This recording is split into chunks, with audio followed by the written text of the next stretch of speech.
Ubisoft sent us a copy of Starlink, a game I really wasn't sure about. What did I think about it? Well, it sounds like it's time for a hot take.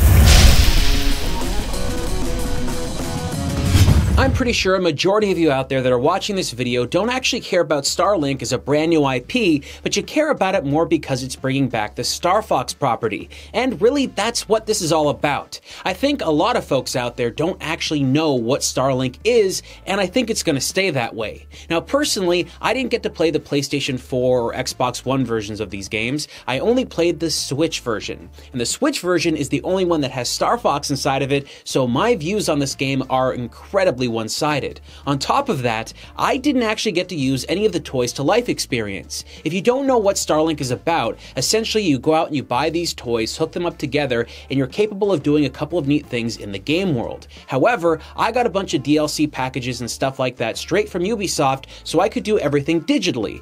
And when I could do that, it kind of removes a little bit of that interaction from the gameplay experience you'd be getting with the toys, but let me be fair, I don't care about that stuff. If the game can work by itself, that's what makes the game fun. And no matter how many toys they throw at me, if the game isn't a fun game to play, well, it's not going to impress me much. So the game has a pretty big story that focuses on some central characters who are not actually the Star Fox crew.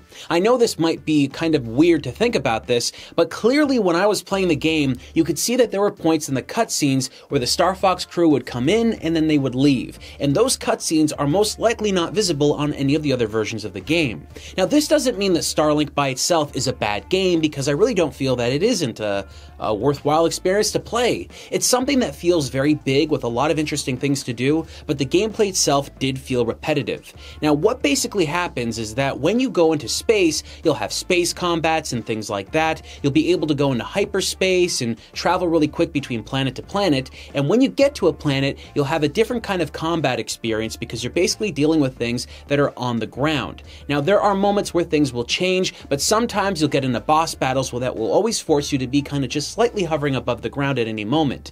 A lot of this gameplay stuff was basically expanding your range on the planet and giving you a lot of interesting things to do, like mineral resource collecting and some other stuff like that that can be pretty enjoyable of itself, but the whole thing is kind of around the concept that you're trying to save some person that gets lost at the beginning of the game's start. But that story never really drove me far. In fact, the thing that I was really excited about was all the moments that I would be playing with the Star Fox crew, which really wasn't a big portion of the game. There is a lot of stuff to do there, but this is the kind of question I have for folks out there that might be interested in this that I want to answer. If you think you'd be interested in this game as a Star Fox experience, is it something that you should go out and get simply because of that? Or would this game kind of exist by itself and still be enjoyable play? Well, let's kind of get into that a bit more. When I first started the game, I tried to turn the Star Fox content off, but I really couldn't find a way to do that. One reason is probably because it's got a lot of menus you can go through, and not everything really felt like it worked together. There was a lot of extra DLC characters that I got loaded onto my game, so there was a lot of things I could pick from, and it was kind of overwhelming. And I imagine if you had the toys, you'd be able to kind of click things in one over the other. It would make things a little bit easier. For instance, something I noticed while I was playing is that if I were to actually have my character die in some kind of battle, you could actually switch out the spaceship they are in by taking out a toy and putting something else there. But because everything for me was digital, I could just switch it through a digital formation and do all that stuff in menus, but it kind of got a little bit complex. I can't imagine you wanting to do all that stuff with a bunch of toys in front of you, because I think that kind of breaks the immersion that you'd be getting from the game.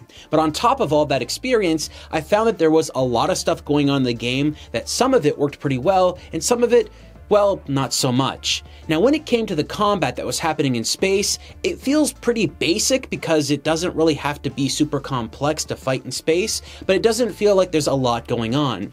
You aim at something and you shoot at it, and you just keep repeating that over and over and over again. In some instances, when you're on the ground level of planets, you'll be getting into fights with people that kind of feel the exact same way. In some parts of those game modes, you'll always find that there's like a boss and you have to shoot in a specific area, but it never really varies too much. Once in a while, though, you will get into an instance where there'll be an enemy that might be able to be defeated by a specific weapon that you might have in your roster. So if you utilize that stuff, you'll find that the characters can be kind of more, I don't know, easier to fight with. Because if you have some kind of weapon that's better than another weapon, you can use that to make a fight a lot easier.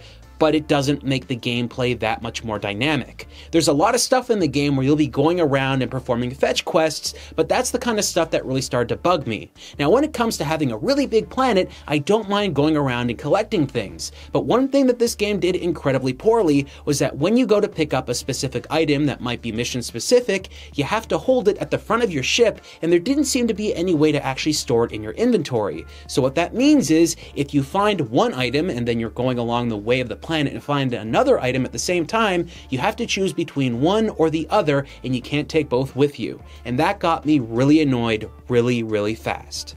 The planets can be pretty big, but they sometimes feel the same, like one kind of idea just spread around the entire planet. And whenever you're dealing with something like that, it kind of feels a little hollow. To make a great example of this, you know, Earth, our planet, the one we're on right now, we have the desert, we've got oceans, we've got snowy mountain peaks and stuff like that. But this game seemed to have every planet be whatever that thing was all the way around. Yes, you might have some peaks and valleys, maybe a couple of lakes and stuff like that, but it never really felt epic on a large scale. And it kind of made the planets feel a lot smaller than I think they were supposed to feel, and that kind of got on my nerves. But the idea of having it really be big was that there's just a lot of stuff to do on every one planet. However, what you're doing seems to be repetitive really quick. Maybe you're trying to liberate a base or help somebody. Maybe you're probably trying to find some resources for someone, but like I just mentioned with the resource gathering things, sometimes that stuff doesn't work out quite well. In fact, when I went to one planet and I had a whole bunch of resources in my inventory of a specific item, I had to find somebody on that planet that was willing to kind of buy that from me.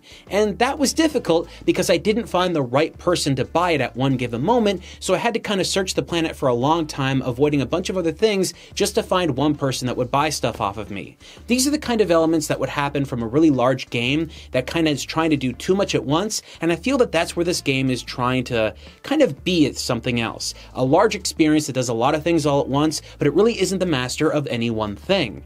But that's where Star Fox comes into play. The entire Star Fox team isn't playable. The only character that you can play as is Fox McCloud, but that's where it kind of got strange for me. Now, when I was playing as Fox McCloud, which was the majority of my gameplay experience, I didn't really feel that Fox really made any impact on the game world. Every time something was going on narratively, it always seemed to be passing by him and dealing with the main characters from the actual story of Starlink. Now, this is a very strange thing to see because you would expect it to be a little bit more grander, but it does kind of almost feel like an afterthought. That isn't to say that it's bad that the character is there, because they do have a Star Fox mission that goes along the way, but even the Star Fox mission just feels like the other missions in the game that just tend to repeat themselves quite a bit. Now look, I didn't complete the entire game because after a couple of hours, I just felt like I was spinning my tires. But what I was getting from this was a really neat spaceship experience that kind of dealt with a really cool exploration mechanic. In and of itself, it works pretty well, but there's a lot of stuff there that ended up being a little bit too repetitive for my tastes. And if it wasn't for the toys to life mechanic, I feel that the game could have focused a little bit more on the actual design of all that stuff internally, rather than the external forces of having toys kind of define how certain things work.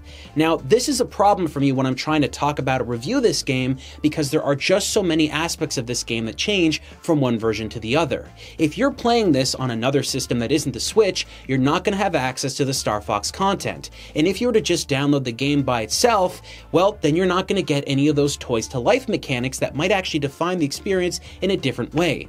There are several ways to play this game in several different variations, and I feel that everyone's experience on this is going to be very different. Now, the gameplay that I did have there, I did enjoy, and I felt myself going back to it quite a bit until I basically got bored of doing the same thing again and again. But I think there's going to be some folks out there that do get hooked on the gameplay, and they're going to want to keep playing it over and over. But for me personally, I like to kind of see the evolution of the gameplay kind of go, and that's kind of what Star Fox has done over the years.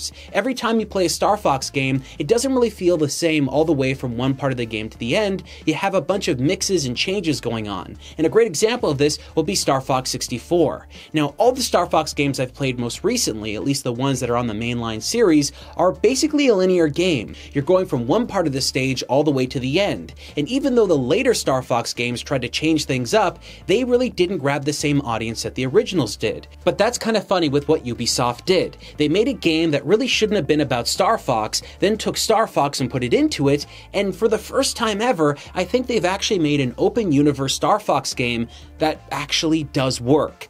It's strange because it doesn't feel like if you were getting this experience on any other system, you would have the same results, but to have this on the Nintendo Switch makes it really impactful. I think that if you're going to be interested in this game, you gotta get it on the Nintendo Switch. This is clearly the way to play it because it has a lot more content than you'll find on the other versions of the game. But at the same time, I don't feel the Toys to Life mechanics are needed to make a game like this work. And if they are to make a Starlink 2 and have the exact same cast and crew come back, including everyone from Star Fox, I think they might have themselves a much bigger, much more impressive game, especially if next time they focused on a storyline that just had a complete narrative focus on Star Fox and none of those other guys from the main line of the Starlink series. But I know quite a few of you out there already played this game. What did you think? Did you play it on the Nintendo Switch or did you play it on another system? Was it everything you wanted it to be or were you craving a little bit more? Let me know in the comments below.